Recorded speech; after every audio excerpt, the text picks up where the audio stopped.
খুলনা দায়রা জজ আদালত চত্বরে দুর্বৃত্তের গুলিতে দুজন নিহত হয়েছেন। এই বিষয়ে জানাতে আমাদের সাথে যুক্ত হচ্ছেন সহকর্মী রাজু।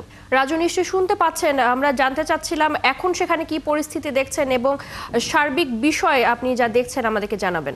জি, ধন্যবাদ। আজ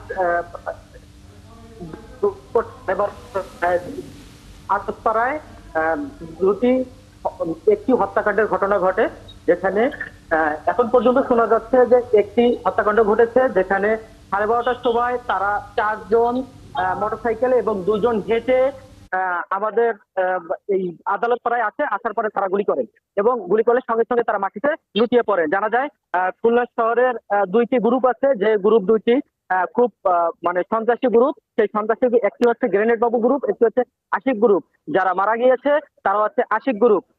মারা যাওয়ার ভিতরে আছে হচ্ছে হাসিফ হাওলাদার এবং যে শোনা যাচ্ছে মারা গেছে কিন্তু এখন আমরা শিওর না, তার নাম হচ্ছে রাজন। এরা হচ্ছে আশিক গ্রুপের লোক।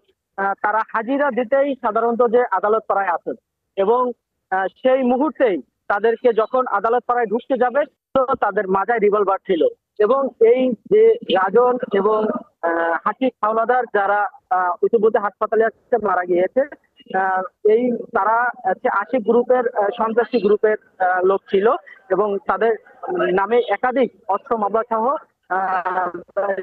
বিভিন্ন মামলা তাদের বিরুদ্ধে রয়েছে এবং তারা আজকে মারা গিয়েছে দেখতে পাচ্ছি। তারপরে আমাদের এখানে আইন শৃঙ্খলা বাহিনী আদালত পাড়ায় রয়েছে, যৌথ বাহিনী রয়েছে। সকলে মিলে এখানে তদন্ত শুরু করছে যে কে বা কারা মেরেছে এবং কিভাবে মেরেছে আলামত নেওয়ার চেষ্টা করছে। এখানে রক্তাক্ত অবস্থায় আমরা দেখতে পাচ্ছি তারা হচ্ছে হাসিফ হাওলাদার এবং রাজন, তারা হাসপাতালে রয়েছে এবং এখানে সমস্ত আইন শৃঙ্খলা বাহিনী তদন্ত করার চেষ্টা করছে।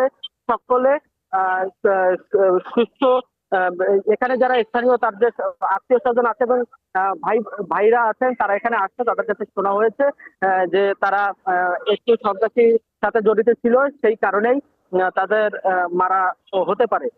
কিন্তু এখনো পর্যন্ত নিশ্চিত না যে তাদেরকে আসলেই কি গ্রেনেড বাবু গ্রুপ মেরেছে কিনা, কিন্তু আমরা স্থানীয় সূত্রে এখানে ঘটনার সূত্রে জানতে পারি যে এই দুই গ্রুপই সংগঠিত করতে পারে এবং আইন শৃঙ্খলা বাহিনীর খুলনা থানার ওসি জানিয়েছে যে কে বা কারা কিভাবে মেরেছে আমরা এখনো নিশ্চিত করতে পারিনি। এই ছিল এখনকার মতো আমার কাছে সর্বশেষ সংবাদ। এর পরবর্তী বিস্তারিত আমি জানাবো।